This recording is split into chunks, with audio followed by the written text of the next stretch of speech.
સ્વાધ્યાયનો 7.6 પ્રશ્ન છે x Y Z ઘટકો સાથે જેનો સ્થાન સદિશ આર અને પીએક્સ પીવાય પીઝેડ ઘટકો સાથે વેગમાન પી હોય તે કણના કોણીય વેગમાન એલ ના એક્સ વાય ઝેડ અક્ષ પરનો ઘટકો શોધો.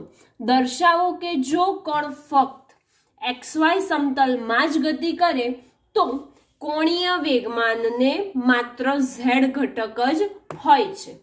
બરાબર. તો આપણને અહીંયા સ્થાન સદિશ આપેલો છે, કણનો સ્થાન સદિશ આપેલો છે આર. તો કણનો સ્થાન સદિશ લખી કાઢીએ, એ છે સદિશ આર છે. બરાબર. અને તેના રેખીય વેગમાન કેટલો આપેલો છે? પી આપેલું છે, તો માટે તેનું રેખીય વેગમાન ધારો કે પી છે. અને કોણીય વેગમાનનું સૂત્ર લખીશું એના પરથી. તો કોણીય વેગમાન આપણને મળે એલ બરાબર સદિશ એલ બરાબર સદિશ આર ક્રોસ સદિશ પી મળે. બરાબર. તો હવે આર ના એક્સ વાય ઝેડ ના ઘટકો લખીએ, પી ના લખીએ અને પછી કોણીય વેગમાનના લખીએ. તો સદિશ આર બરાબર એક્સ વાય ઝેડ લખીશું તો શું થઈ જશે? X i plus Y j plus Z કે. તેવી જ રીતે પી ના રેખીય વેગમાનના શું થઈ જશે? પી એક્સ આઈ પી વાય જે અને પી ઝેડ કે. એવી રીતે કોણીય વેગમાન એલ ના લખીએ તો L x I L Y J અને એલ ઝેડ કે.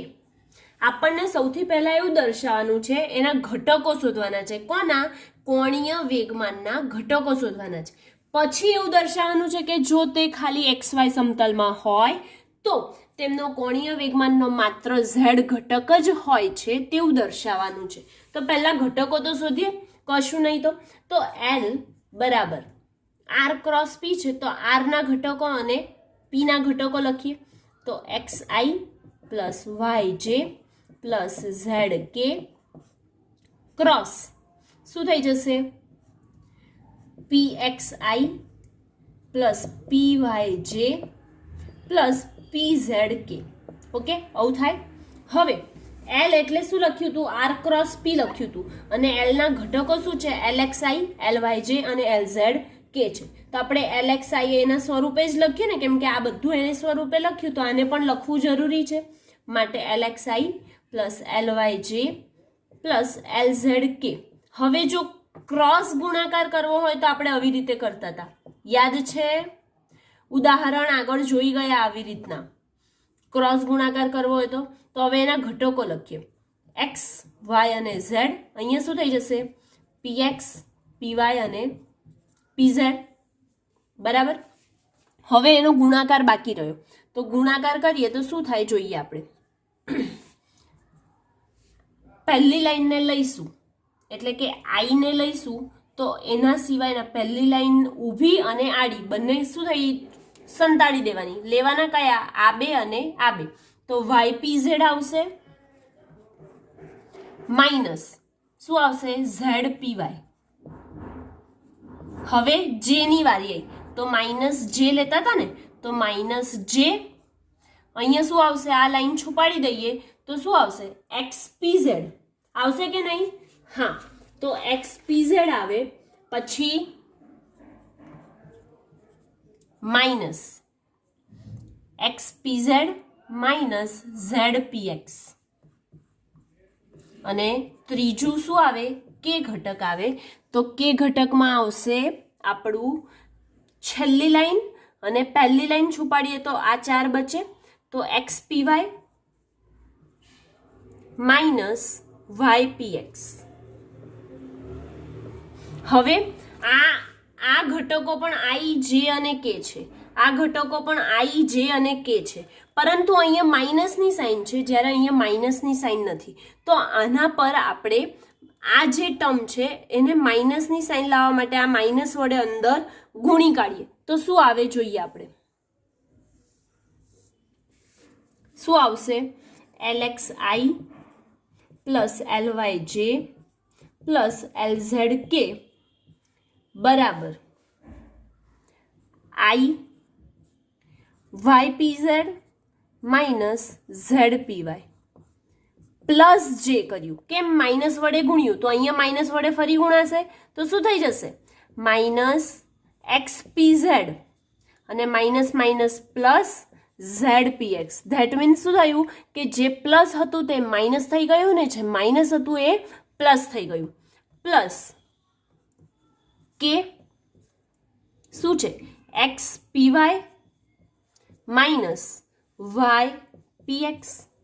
હવે એના ઘટકો લખીએ, એલએક્સ એલવાય અને એલજે જોડે સરખાવી દઈએ આ સમીકરણને. તો એલએક્સ બરાબર શું થઈ જશે, વાય પી ઝેડ માઇનસ ઝેડ પી વાય. પછી એલવાય બરાબર શું થઈ જશે, ઝેડ પી એક્સ ઓછા એક્સ પી ઝેડ થાય કે નહીં. અને એલ ઝેડ બરાબર શું થઈ જશે, તો એલ ઝેડ બરાબર થશે X P Y minus Y P X. બરાબર. હવે આ ઘટકો તો સરખાવી દીધા, એલએક્સ એલવાય અને એલઝેડ. હવે આપણે ઘટકો સરખાવ્યા, ઘટકો શોધી લીધા. પછી શું કહે છે કે દર્શાવો કે ફક્ત એક્સ વાય સમતલમાં જ ગતિ કરતા હોય તો કોણીય વેગમાન ઝેડ દિશામાં મળે અથવા તો ઝેડ ઘટક જ મળે. તો હવે જો એક્સ અને વાય સમતલમાં ગતિ કરતા હોય, સમતલમાં ગતિ કરે, એક્સ અને વાય સમતલમાં ગતિ કરે એનો મતલબ થયો કે તેના ઝેડ અને ઝેડ ઘટક અને આનો પણ ઝેડ ઘટક, વેગમાનનો પણ ઝેડ ઘટક કેવો થઈ જાય, 0 થઈ જાય. કેમ કે આપણને શું કીધું, એક્સ વાય પ્લેનમાં ગતિ કરે છે. તો એક્સ વાય પ્લેનમાં જ્યારે ગતિ કરે ત્યારે તેનો ઝેડ ઘટક અને પીઝેડનો પણ ઝેડ એટલે કે જે ઝેડ દિશામાં વેગમાન છે એ પણ શું થઈ જાય, 0 થઈ જાય. તો હવે આ બંને વેલ્યુ આ સમીકરણોમાં મૂકીએ તો ઝેડની જગ્યાએ અને પીઝેડની જગ્યાએ 0 મૂકવાનું. અહીંયા પીઝેડ 0 થઈ જશે, અહીં ઝેડ 0 થઈ જશે એટલે આ પદ cancel. That means L x is equal to 0. હવે એલવાયની વારી આવી તો ઝેડની જગ્યાએ 0 મૂકવાનું તો આ પણ કેન્સલ. હવે એક્સ પીઝેડની જગ્યાએ પણ 0 મૂકવાનું એટલે એલવાય પણ શું આવી ગયું, 0 આવી ગયું. હવે વારી આવી કોની, એલઝેડની. તો એલઝેડમાં એક્સ પીવાય છે, ઝેડ છે, પીઝેડ છે ના, નથી, માટે એને એમનું એમ રાખીશું. માઇનસ અહીંયા છે ઝેડ અને પીઝેડ ના, નથી, માટે વાય પી એક્સ એમનું એમ લખીશું. બરાબર. એટલે કે આપણને જે ઘટક હતો તે સદિશ એલ બરાબર 0i plus 0j plus XPY minus YPX કઈ દિશામાં, ઝેડ દિશામાં મળ્યા. તો હવે એનો આન્સર તમે લખી શકો કે L બરાબર XPY માઇનસ YPX કે. અને જે માત્ર ઝેડ દિશામાં જ કોણીય વેગમાન દર્શાવે છે, કે આવ્યો એનો ઘટક એટલે કયા દિશામાં દર્શાવે છે, ખાલી ઝેડ દિશામાં જ કોણીય વેગમાન દર્શાવે છે એવું કહી શકાય. આમ જો કણ XY પ્લેનમાં ગતિ કરતો હોય તો તે માત્ર ઝેડ દિશામાં જ કોણીય વેગમાન ધરાવે છે એવું કહી શકાય. અને આ પ્રશ્ન એની સાથે અહીંયા કમ્પ્લીટ થાય છે. ઓકે, સ્વાધ્યાયનો 7.7 પ્રશ્ન આપેલો છે.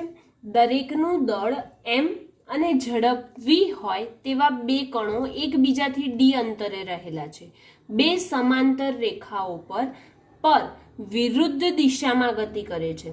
દર્શાવો કે કોઈ પણ બિંદુની સાપેક્ષે કોણીય વેગમાન લેવામાં આવે તો પણ આ બે કણોના તંત્રનું સદિશ કોણીય વેગમાન સમાન જ હોય છે એવું આપણે દર્શાવવાનું છે. તો અહીંયા મેં આકૃતિમાં આપણને જે કીધું તે મુજબ મેં આકૃતિ ડ્રો કરી છે. શું આપ્યું છે કે ઉગમ બિંદુ O થી અને આ એક્સ અને વાય પ્લેન છે. બરાબર. તો મારી પાસે બે કણો હતા, એ બંને કણો વચ્ચેનું અંતર d હતું, પરંતુ આ બંને કણો ગતિ તો કરતા હતા સમાન ઝડપથી, વી ઝડપથી ગતિ કરતા હતા, પરંતુ એક જો ઉપર તરફ એટલે કે ઉર્ધ્વ દિશા તરફ જતું હોય તો એક અધો દિશા તરફ આવતું હતું. એટલે કે બંનેની ગતિ જે છે પરસ્પર કેવી હતી? વિરુદ્ધ હતી. જો તે એક ઉપર જતું હશે તો એક ક્યાં જાય છે? નીચે બાજુ જાય છે એવું કહી શકાય. હવે જે ઉગમ બિંદુથી પ્રથમ કણ વચ્ચેનું અંતર કેટલું છે? ધારો કે x છે. તો અહીંયા આપણે લખી શકીએ કે આકૃતિ પરથી ધારો કે સમાન દળ m છે અને બે કણો ની ઝડપ કેટલી છે? v છે એવું ધાર્યું. તો એ જે v ઝડપથી કઈ દિશામાં ગતિ કરે છે? બે કણ v ઝડપથી y અક્ષની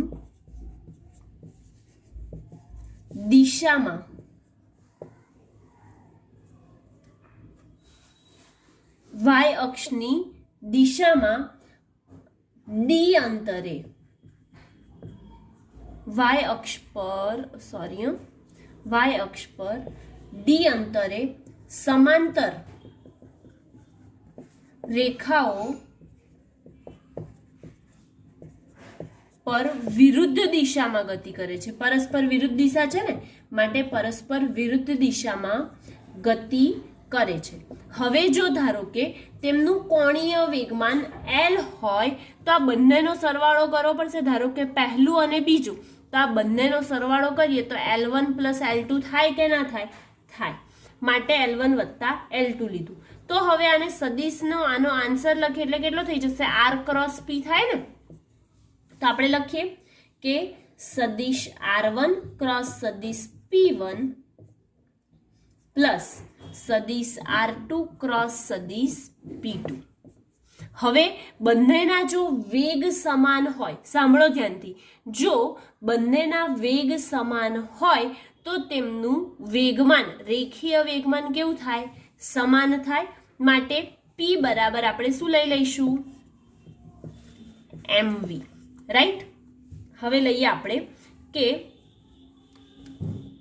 અને તેમનું અંતર R1 જે છે એમનું અંતર અહીંયા કેટલું રહેશે? x જેટલું રહેશે, કેમ કે પહેલાથી અંતર કરીને અહીં સુધી આવ્યો એટલે આ અંતર x જેટલું છે, જ્યારે બીજાનું અંતર x વત્તા d જેટલું થશે. આટલું અંતર x છે અને બીજાનું અંતર કેટલું થઈ જશે? x વત્તા d જેટલું થશે. તો R1 નું અંતર લખીએ xi ક્રોસ mv. પરંતુ બંને મૂલ્ય સમાન છે પરંતુ દિશા પરસ્પર વિરુદ્ધ છે, માટે એક આ પહેલો કણ છે એ ક્યાં જાય છે? નીચે તરફ, એટલે માઇનસ y દિશામાં જાય. માટે શું લખીશું? માઇનસ j વત્તા R2 એટલે x વત્તા d થઈ જશે. તો x વત્તા d અને એની દિશા તો સમાન છે માટે I લખીશું ક્રોસ mv અને એની દિશા કઈ છે? ઉપર તરફ, એટલે કે ધન y દિશા છે. ધન y દિશા એટલે શું આવશે? જે આવે, માટે જે લખ્યું. ઓકે. હવે અહીંયા શું થઈ જશે? mvx અને માઇનસની સાઇન છે એટલે માઇનસ તો આગળ રહેશે. અને i અને j પછી કયો ઘટક આવે? શીખવાડ્યું હતું આ રીતે i j k શીખવાડ્યું હતું. i થી જે જઈએ છે તો એના પછીનો ઘટક એનો જવાબ આવે. સમઘડી દિશામાં જઈએ માટે ખાલી k આવશે. જો વિષમઘડી હોત તો માઇનસ k લખવું પડતું. પ્લસ x પ્લસ d છે તો x plus d into mv તો એમના એમ રહેશે ને, માટે ક્રોસ mv અને i ક્રોસ j એટલે કઈ દિશા મળશે આપણને? k દિશા મળશે. બરાબર. i થી જે જઈએ તો એના પછીનો ઘટક જે હોય એનો જવાબ. તો કઈ દિશા મળી? k મળી. તો આપણે k લખી કાઢ્યું. હવે આ બંનેનો આપણે સરવાળો કરીએ, આને ગુણી કાઢીએ આની સાથે, તો minus mvx k plus mvx k plus mvd k. mv ને આની સાથે અને આની સાથે ગુણી કાઢ્યા તો minus mvx plus mvx cancel. જવાબ શું આવે છે? આપણો જવાબ આવે છે mvd કે.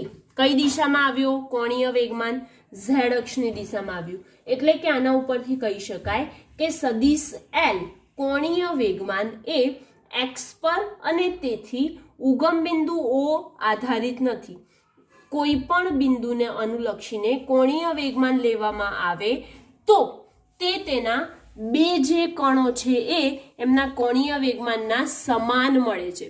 જ્યારે કોઈ પણ બે કણો લેવામાં આવે ત્યારે તે કોઈ અક્ષને અનુલક્ષીને હોય તો એ કણોના તંત્રનું કોણીય વેગમાન કેવું મળે છે? સમાન મળે છે, એવું કહી શકાય.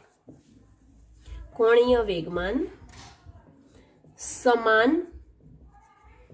મળે છે એવું કહી શકાય. ઓકે, અને એની સાથે આ ક્વેશ્ચન અહીંયા કમ્પ્લીટ થાય છે. ફ્રેન્ડ્સ, હવે સ્વાધ્યાયનો 7.8મો પ્રશ્ન છે.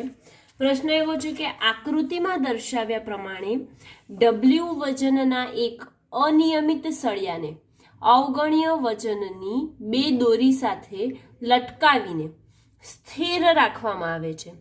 ઉર્ધ્વ દિશા સાથે દોરીઓ દ્વારા બનાવવામાં આવેલા ખૂણા અનુક્રમે 36.9 ડિગ્રી અને 53.1 ડિગ્રી છે. આ સળિયાની લંબાઈ 2 મીટર છે અને આ સળિયાની ડાબી બાજુના છેડાથી તેના ગુરુત્વ કેન્દ્ર સુધી અંતર d આપેલું છે. બરાબર. અહીંયા શું કીધું કે આકૃતિમાં દર્શાવ્યા પ્રમાણે θ1 અને θ2 આપી દીધા છે. θ1 આપણને કેટલા આપ્યા છે? તો θ1 કંઈક આપણા છે 36.9 ડિગ્રી છે, જ્યારે θ2 આપેલા છે 53.1 ડિગ્રી. આ રીતે આપેલું છે. હવે એ સળિયાની લંબાઈ જે છે એ આપી છે આપણને, સળિયાની લંબાઈ 2 મીટર આપી છે અને ગુરુત્વ કેન્દ્રથી સળિયાની ડાબી બાજુ તરફનું અંતર d આપી દીધું છે. બરાબર. આકૃતિમાં આટલું આપ્યું છે અને તણાવ બળ લાગે છે આ બાજુ T1 જેટલું. ધારો કે તણાવ બળ લાગે, કેમ કે સળિયો લટકાવેલો છે. જો સળિયો લટકાવેલો હોય તો એના ઉપર ખેંચાય તો ખરું, માટે દોરી પર લાગતું તણાવ બળ T1 છે, જ્યારે જમણી બાજુ દોરી પર લાગતું તણાવ બળ T2 છે. હવે T1 અને T2 છે તો આ દિશામાં કોઈ બળ લાગશે અને આ દિશામાં પણ કોઈ બળ લાગશે, રાઈટ? તો આ દિશામાં લાગતું બળ ધારો કે આ બાજુ છે તો T2 અને એનો ઘટક કયો? તો sin θ2 આવશે. અને અહીંયા શું આવશે? તો અહીંયા આવશે. મારે ઉપર જગ્યા નથી માટે નીચે લખું છું, T1 sin θ1 આવશે. આડી બાજુ T2 sin θ2 અને આ બાજુ T1 sin θ1 આવશે. તેવી જ રીતે સળિયા પર આ બાજુ ઉપર y દિશામાં પણ લાગશે, તો y દિશામાં અહીંયા લાગતું બળ આવી જશે T2 cos θ2, T2 cos θ2, અને ઉપર બાજુ આ બાજુ જે ડાબી બાજુ છે એ લાગે છે બળ, એ કહી શકાય T1 cos θ1. બરાબર. આ આપણે બળની ચર્ચા કરી કે બળ કઈ દિશામાં અને કેવી રીતે લાગે છે. હવે આપણે જોઈએ કે આપણે શોધવાનું શું છે કે એમની વચ્ચેનું અંતર જે છે તે શોધવાનું છે. બરાબર. d શોધવાનું છે. આ અંતર ગુરુત્વ કેન્દ્રથી આ અંતર d છે તે શોધવાનું છે. તો હવે આપણે જે ઉર્જા સંરક્ષણ અને જે પ્રમેય પરથી ભણી ગયા કે જેટલું બળ ઉપર લાગશે એટલું ને એટલું બળ નીચે લાગશે, એટલે કે આ બાજુ લાગતું બળ બરાબર આ બાજુ લાગતું બળ થાય કે ના થાય? હા, થાય. માટે લખી શકીએ કે T1 sin θ1 આકૃતિ પરથી તણાવ બળ અને તેના ઘટકો દર્શાવી દીધા આપણે. બરાબર. તો ઘટકો દર્શાવ્યા છે. તેના પરથી સમક્ષિતિજ સંતુલન માટે, સમક્ષિતિજ સંતુલન ક્યારે રહે? જેટલું બળ આ બાજુ લાગે એટલું બળ આ બાજુ લાગે તો સંતુલનમાં રહે, અને જેટલું બળ ઉપર લાગે છે એટલું જ બળ નીચે લાગે તો એ સંતુલનમાં રહે. માટે સમક્ષિતિજ સંતુલન માટે T1 sin θ1 બરાબર T2 સાઇન થીટા 2 જેટલું થાય, બરાબર. તો હવે T1 અને T2 ને એક સાઈડ લઈ લઈએ અને સાઇન થીટા 1 ને સાઇન થીટા 2 ને એક બાજુ લઈ લઈએ. તો શું થશે? T1 છેદમાં આ T2 આ બાજુ આવે એટલે છેદમાં જાય, માટે T2 અને અહીંયા સાઇન થીટા 2 ઓલરેડી છે અને એના છેદમાં શું જતું રહેશે? સાઇન થીટા 1, માટે T1 by T2 is equal to sine theta 2 by sine theta 1. હવે સાઇન થીટા 2, સાઇન થીટા 2 ની કિંમત કેટલી છે ઉપરથી જોઈને લખી શકો છો, 53.1 ડિગ્રી, અને સાઇન થીટા 1 ની કિંમત કેટલી છે? તો 36.9 ડિગ્રી છે. હવે આપણું જે લોગેરિધમની જે બુક છે એમાં જોવો કે નેચરલ સાઇનમાં 53.1 ડિગ્રી એટલે કે 53 ડિગ્રી અને 6 મિનિટ ક્યારે થાય છે, બરાબર. 53 ડિગ્રી જોવાનું, આડું 53 ડિગ્રી અને ઊભું જ્યારે 6 મિનિટ આવે ત્યારે જોવાનું, એટલે કે 1 ડિગ્રી પર જોશો તો આપણો જવાબ આવે છે અહીંયા આવે છે 0.8 સમથિંગ, અને 36.9 ડિગ્રી માટે જોવો છો ત્યારે જવાબ આવે છે 0.6 ડિગ્રી. હવે આનો છેદ ઉડે 2 થી, તો ઉડાઈએ તો 4 અને અહીંયા આવશે 3, એટલે કે T1 ના છેદમાં T2 બરાબર 4 ના છેદમાં 3 આવે છે. હવે અહીંયા શું કીધું કે સળિયાની ડાબી તરફ ગુરુત્વ કેન્દ્રથી અંતર કેટલું છે?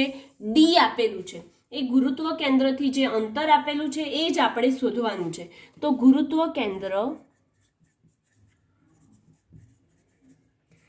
G ને, તો અહીંયા જ આ G છે એવું માની લઈએ ને, તો ગુરુત્વ કેન્દ્ર G ને અનુલક્ષી